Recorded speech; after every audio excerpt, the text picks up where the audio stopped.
Permulaan chapter ini Tintin sedang memeriksa cerutu misterius yang mengarah pada hilangnya Dr. Sarcophagus. Simbol pada cerutu sama dengan yang ada di luar makam. Yuk kita teruskan sekarang. Tintin mengamati cerutu di tangannya dan menyadari bahwa cerutu-cerutu ini sama dengan yang ia temukan di luar makam. Ia semakin yakin bahwa ada keterkaitan antara cerutu-cerutu ini dengan misteri yang sedang ia hadapi.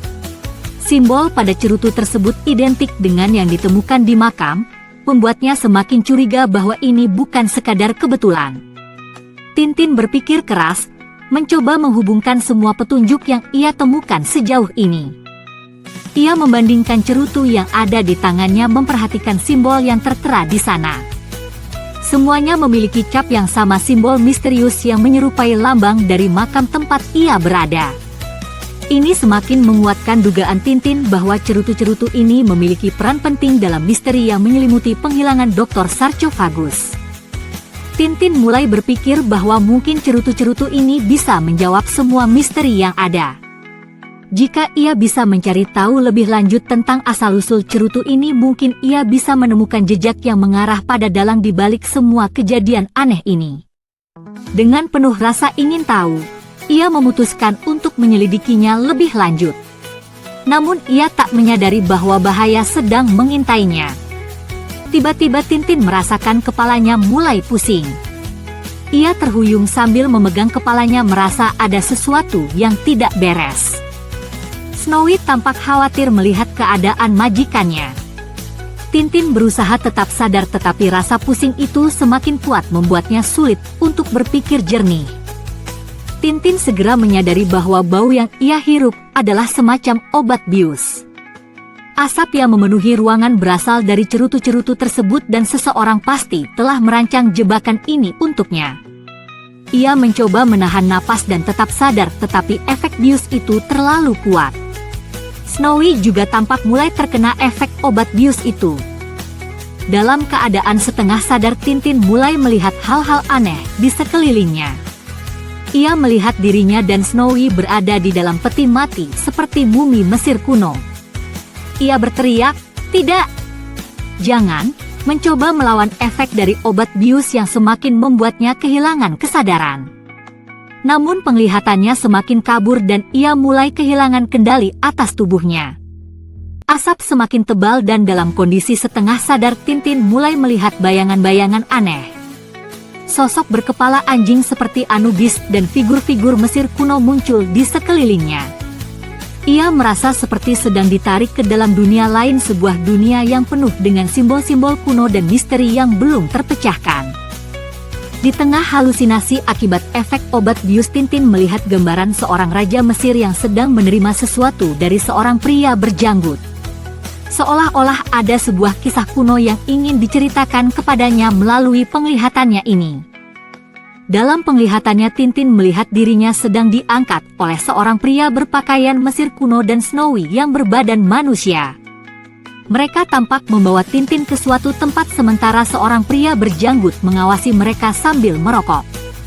Sementara itu di tempat lain, pemandu yang membawa Tintin dan Dr. Sarcophagus mengatakan kepada detektif kembar Thompson dan Thompson bahwa ia menunggu hingga tengah malam, tetapi mereka yang ditunggu tidak kembali. Ia mencoba memanggil-manggil tetapi tak ada jawaban. Kekhawatiran mulai menyelimuti mereka yang menunggu, tidak mengetahui apa yang sebenarnya terjadi pada Tintin dan yang lainnya. Malam pun berlalu dan di bawah sinar bulan sabit sekelompok orang dengan unta berjalan melintasi gurun. Mereka tampak membawa sesuatu, mungkin barang-barang berharga. Di tepi pantai seorang pria memberitahu rekannya bahwa Sereno sudah datang dan mereka bisa mulai menurunkan muatan unta. Ini tampaknya adalah bagian dari operasi penyelundupan yang lebih besar. Seorang pria berdiri di atas batu memberikan isyarat dengan lampu ke arah laut. Tampaknya ia sedang berkomunikasi dengan kapal yang ada di kejauhan. Operasi mereka berjalan dengan rapi, menunjukkan bahwa ini bukan pertama kalinya mereka melakukan penyelundupan semacam ini. Di atas kapal seorang pria dengan teropong mengamati pantai dan mengatakan bahwa mereka telah datang. Ia segera memerintahkan awak kapal untuk menurunkan Sekoci agar bisa mengambil barang-barang yang ada di darat. Sekoci dari kapal mulai bergerak menuju pantai sementara pria di daratan memberi isyarat kepada mereka. Semua tampak berjalan sesuai rencana mereka. Seorang pria di pantai menyambut kedatangan rekan-rekannya dari kapal. Mereka berbicara dengan nada serius memastikan bahwa semua barang sudah siap untuk diangkut. Pemimpin operasi penyelundupan itu mendesak anak buahnya untuk bergerak cepat. Ia khawatir patroli pantai akan menemukan mereka. Mereka harus segera mengangkut barang-barang mereka dan meninggalkan tempat itu sebelum ketahuan. Beberapa orang mulai mengangkut peti mati ke dalam Sekoci. Salah satu dari mereka merasa heran mengapa barang yang mereka bawa disimpan dalam peti mati, tetapi mengakui bahwa bos mereka selalu punya ide-ide cerdik. Setengah jam kemudian, semua barang sudah dimuat ke kapal. Seorang pria melaporkan kepada kapten kapal bahwa semuanya sudah beres, dan perintah untuk mengangkat sauh pun diberikan.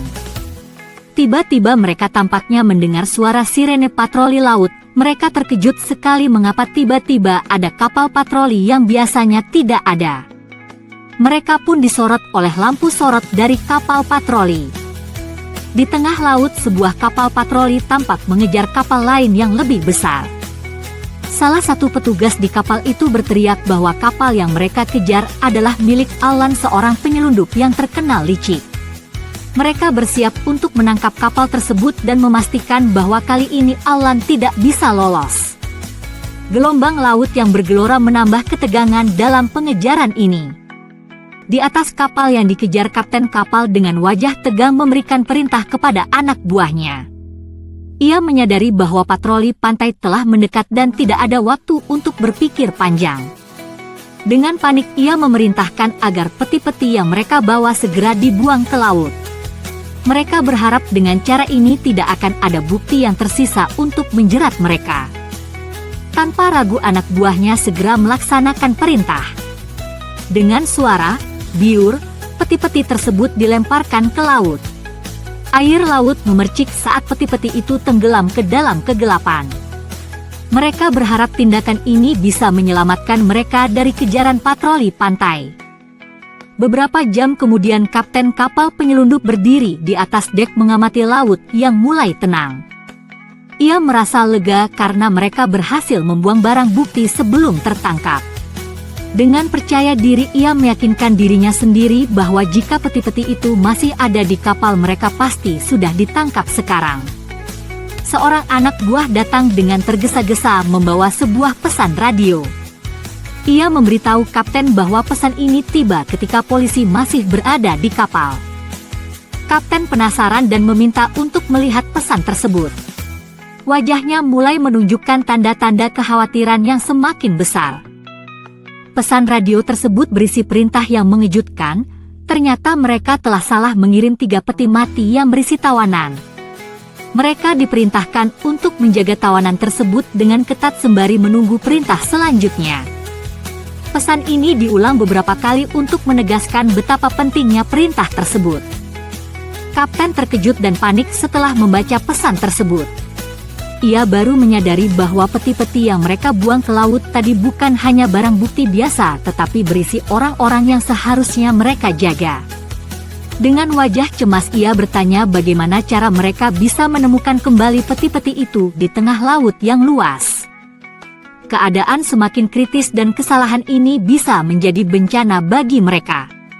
Di akhir cerita, Tintin terjebak dalam peti mati yang dibuang ke laut oleh penyelundup. Kapten panik setelah menyadari bahwa mereka telah membuang tawanan. Apakah Tintin dan yang lainnya akan ditemukan sebelum terlambat? Yuk kita teruskan di chapter selanjutnya.